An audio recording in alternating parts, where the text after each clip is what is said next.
Bapak Dace Sarlim SHI. Ya, langsung kita sambut aja Bapak Dace Sarlim SHI.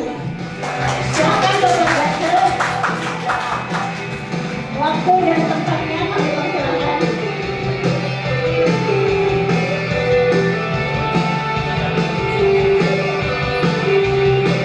Bagi selamat malam. Gak apa-apa tuh, biar semangat lagi daripada malam nantinya ngantuk ya. Baik, assalamualaikum warahmatullahi wabarakatuh. Tadi mau diapain katanya? Mau dihipnotis?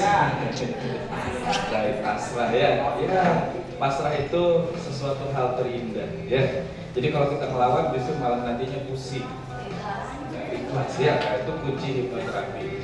Teman-teman, pernah nggak ngalamin ketika kita belajar dosennya ada, gurunya ada, ngejelasin dengan penuh semangat tuh dosen atau guru tersebut, dosennya pergi, terima kasih dari Bapak cukupkan sekian ya, nanti kita ketemu lagi. Dosennya pergi, pelajarannya ikut pergi semua. Pernah ngalamin hal itu? Pernah tuh sering? Sering atau sering banget? Rugi nggak? Rugi waktu, udah bayar, benar? Udah bayar, udah rugi waktu, nggak masuk lagi. Ya, terus yang berikutnya, liatin orang lain ketawa, cengar, cengir, angguk ini. Oh boy, ini dosennya ngomong apa gitu? Ngeblank, nggak masuk pernah? Pernah tuh sering? Pernah nggak mau ngomong bahasa Inggris suka kayak gini? Apa ya?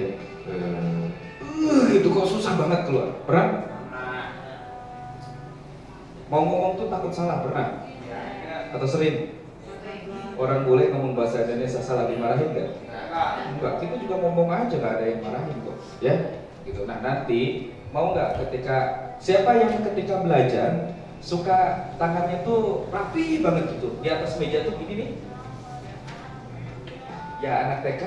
Kalau anak TK bagus kan? Gini, tapi kepalanya gini. Kalau kita kan biasanya gini, kepalanya nunduk gitu kan. Siapa yang pernah kayak gitu? Ngantuk aja bawahnya belum belajar, ada nggak? Ada? Saya mau kasih rumus. Anda belajar tidur aja, bangun langsung bisa, mau nggak? Mau bang. Mau banget.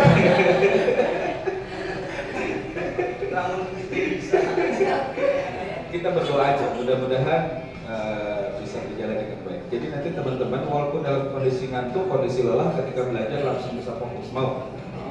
Nah, jadi hipnoterapi ini adalah turunan dari ilmu psikologis. Berarti ilmu psikologis itu ilmu tentang apa? Tentang kejiwaan. Kalau terapi? Pengobatan, betul? Nah, pengobatan atau penyembuhan. Berarti kita di sini mau ngapain di hipnoterapi itu? Ketawa, jiwa disembuhkan, berarti sakit jiwa semua ya. Baik, maksudnya bukan itu. Ya, jadi hipnoterapi itu adalah proses di mana kita melakukan install ulang bahasa lebih mudahnya. Ini AC-nya kerasa nggak? Kerasa? Ini udah dipasang 3. Ini mohon maaf kacanya belum terpasang karena gedung kita baru pindah ke sini ya. Jadi ini angkatan pertama gedung pindah ke sini, tapi enter di Cilegon itu udah dari tahun 2010 atau 2011 kalau nggak salah ya, udah lama. Gitu. Jadi kebetulan ini gedung di sana gedungnya kecil, akhirnya pindah ke sini biar lebih besar lagi. Ya. Dan di depan enak ada tukang sate, selesai belajar langsung makan. Ya, kita balik ke hipnoterapi. Jadi hipnoterapi itu adalah kita akan menginstal kayak tadi. Contoh misalkan kita sering belajar itu tau nggak masalahnya apa? Ngomong kok agak sulit banget betul? Enggak. Nah, itu inti utamanya bukan masalah nggak percaya diri, tapi loading, betul? Kenapa kok terjadi loading?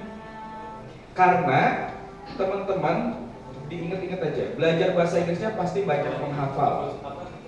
Entah ngapalin rumus, entah ngapalin grammar, entah ngapalin vocabulary-nya, benar nggak? Segala sesuatu yang dihafal, maka pencarian di otak kita itu akan loading. Segala sesuatu yang dihafal itu pasti disimpannya di otak kiri. Di mana?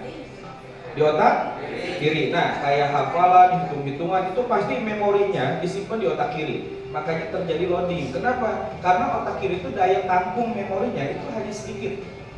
Ya, kurang dari 10%, ya 10% lah. Ya. Terus sifatnya otak kiri itu susah ingat, cepat lupa, bener nggak? Jadi ngapalin, kok baru aja hafal, udah lupa lagi. Nah itu sifatnya otak kiri. Terus ada lagi otak kanan, apa namanya? Nah otak kanan tuh kalau dengar musik, ya, lihat sesuatu yang indah-indah, nah itu disimpannya di otak kanan. Otak kanan tuh memorinya besar, lebih besar dibandingkan otak kiri.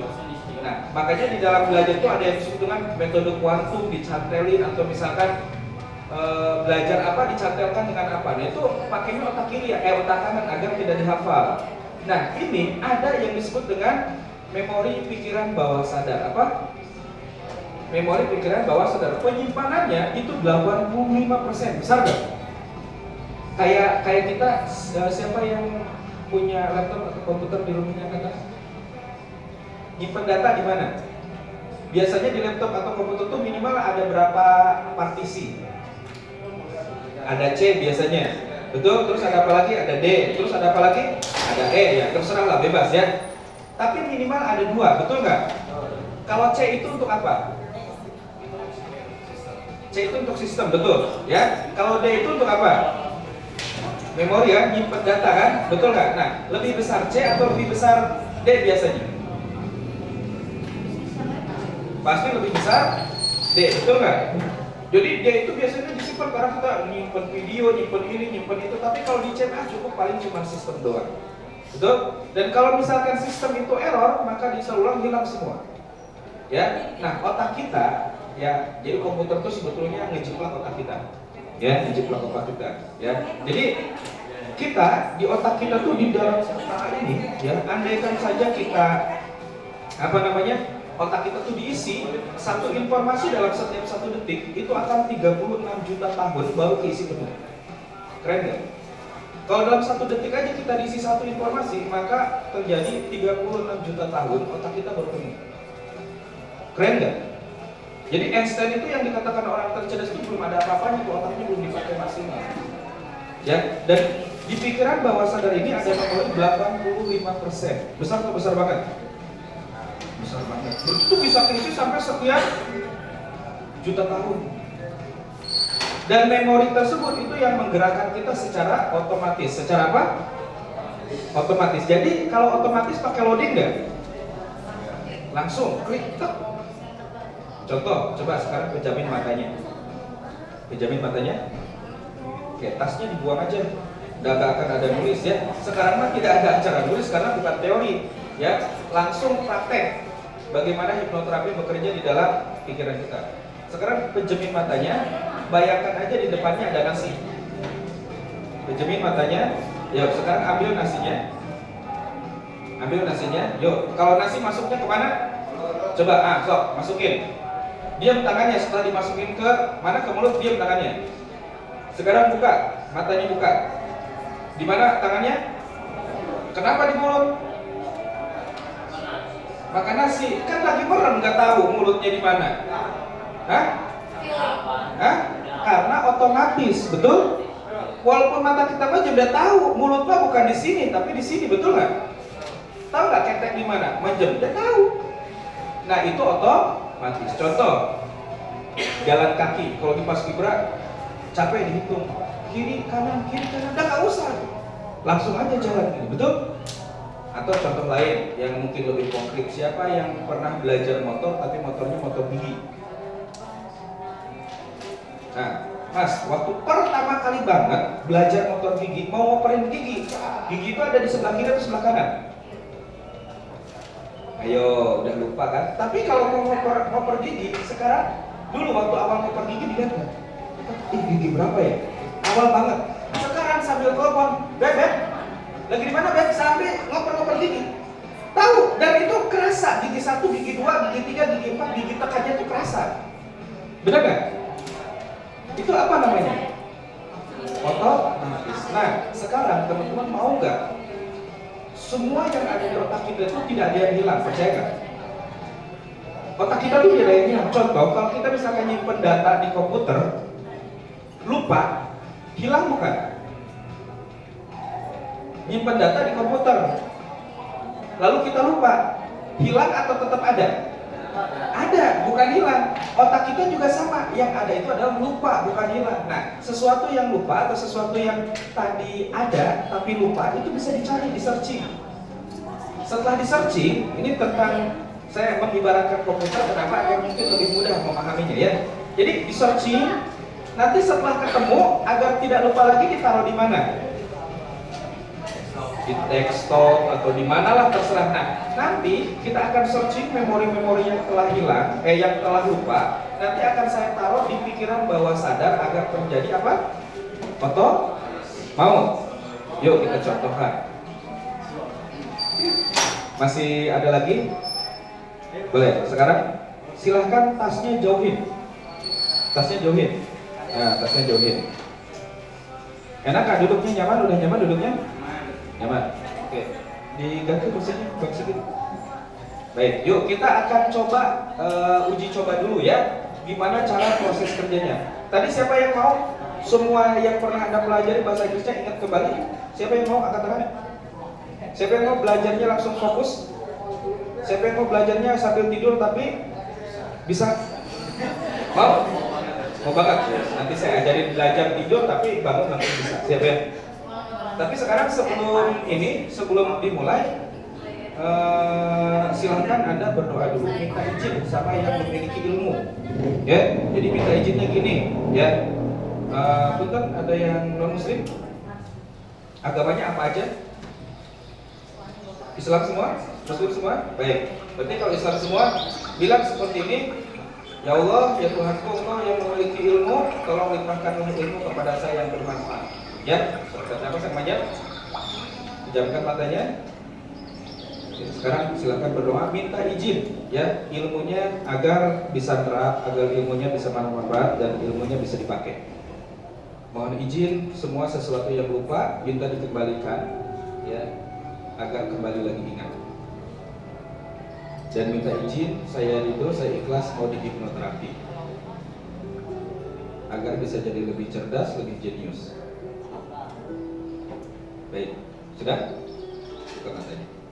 Nah, sekarang langkah pertama, tidak ada orang pintar, percaya nggak? Tidak ada orang bodoh, percaya nggak? Kita diciptakan semuanya dengan kecerdasan yang sangat jenius. Tapi kenapa kok di sekolah ada ranking 1? Dan itu mah gurunya aja yang pengen nge-ranking-rankingin. Betul? Padahal ranking 1 di sekolah belum tentu di bidang lain dia pintar. Ya nggak? Penilaian sekolah itu hanya dinilai itu otak dan hafalannya saja, kecerdasan lainnya nggak dinilai. Sekarang berapa banyak teman Anda, termasuk teman saya yang dulu juara kelas ranking 1, di mana sekarang mereka?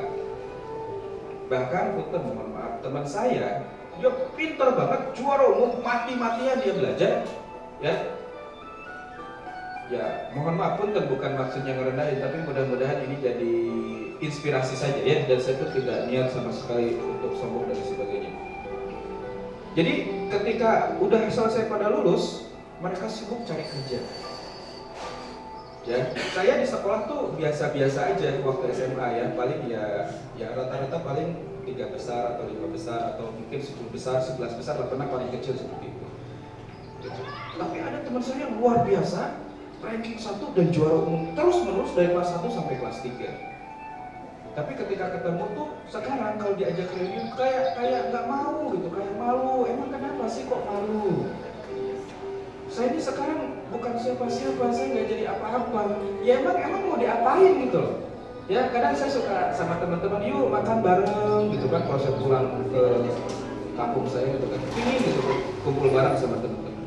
Ya, nah itu hampir banyak teman-teman yang tadi juara 1, kadang ya setelah selesai sekolah hidupnya biasa-biasa aja. Tapi ada teman saya namanya si Halim, udah kurus, ceking, krempeng, rankingnya jelek lagi. Sekarang dia jadi polisi, badannya keker, yang tadinya bongkok ini ya sekarang jadi polisi keker gitu. Terus badannya tumbuh jadi itu Tidak ada yang menyangka guru-guru di sana pun yang namanya si Halim itu bisa jadi polisi gitu. Ya. Nah, itu istilahnya secara kedua. Jadi artinya kecerdasan itu jangan hanya dinilai satu sisi. Ya, sepakat? Semua orang itu unik, punya kecerdasannya masing-masing. Yuk, berarti tidak ada yang cerdas dan tidak ada yang bodoh, tidak ada yang pintar. Yang ada itu apa? Fokus. Ya, fokus dan malas. Ya. Siapa sekarang yang ketika belajar tuh bawaannya malas? Angkat tangan. Mau sekarang kalau misalkan dengar bahasa Inggris tuh langsung mulutnya tuh pingin ngomong bahasa Inggris, mau? Mau banget ya, yuk kita coba ya. Jadi kita sekarang langkah pertama akan latihan fokus, karena fokus ini perlu dilatih. Ya, kalau tadi yang pintar, yang bodoh itu mah istilahnya tergantung fokusnya juga. Kalau orang pintar biasanya udah fokus. Kalau orang bodoh itu berarti dia biasanya jarang fokus. Itu aja masalahnya. Jadi pikirannya suka melayang kemana gitu. Bahkan bukan kalau yang muslim, ya. Jangankan sedang belajar, yang sedang kita sholat aja, yang sedang menghadap Tuhan kita, yang sedang menghadap Allah yang memberikan makan, rezeki dan lain sebagainya, kadang Allahu Akbar, Assalamualaikum. Kok udah Assalamualaikum sih? Gak kerasa kadang sholatnya tuh. Ibu-ibu lagi sholat, selesai sholat langsung yang diapalin tuh resep makanan. Apalagi lagi sahur ya, yang laki-laki. Duh, si teteh lagi ngapain? Benar? Ada juga yang mikirin hutang. Ada juga. Ya. Nah, itu masalahnya tuh di sana kita tuh. Kenapa kok susah masuk? Kenapa kok nggak bisa-bisa? Masalahnya kurang fokus. Iklannya minum apa? Jangan iklan, dengan dibayar. Yuk, ini tangannya. Fokus di depan mata Anda, ya, tangannya diginiin. Ada HP-nya ditaruh ya, disimpan ya.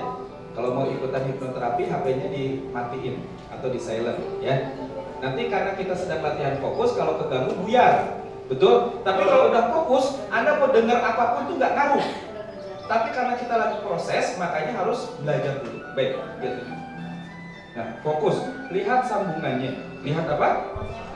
Sekarang tarik nafas. Keluarkan perlahan dari mulut.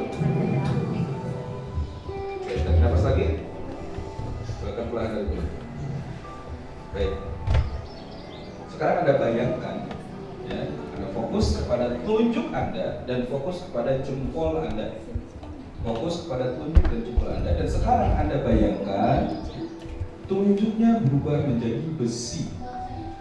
Bayangkan telunjuk Anda berubah menjadi besi dan jempolnya berubah menjadi magnet. Jempolnya berubah jadi apa? Anda tahu kalau besi ketemu dengan magnet yang terjadi apa? Nempel. Dan sekarang ya, besinya itu berubah menjadi besi yang sangat kuat dan sangat keras.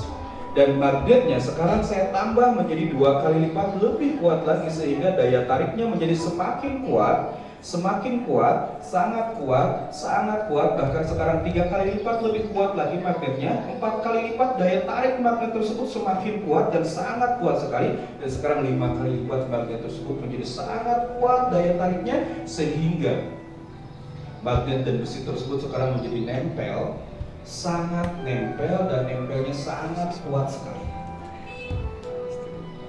Dan sekarang saya tambah lagi magnetnya menjadi 10 kali lipat lebih kuat lagi, sehingga sekarang besi dan magnet tersebut menjadi satu, nempelnya sangat kuat, sangat lengket, dan sangat rekat sekali.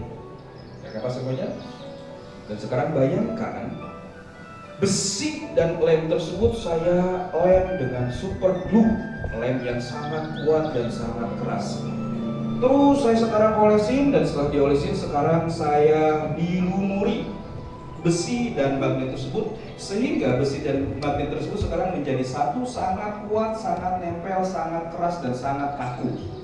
Sangat kuat, sangat keras, sangat nempel, dan sangat kaku. Dan sekarang sudah menjadi satu besi dan magnetnya karena dilem dengan lem super glue, yang sekarang lem super glue-nya saya tambah sehingga besi dan magnet tersebut sekarang menjadi satu, sangat nempel, sangat keras, dan sangat kuat sekali.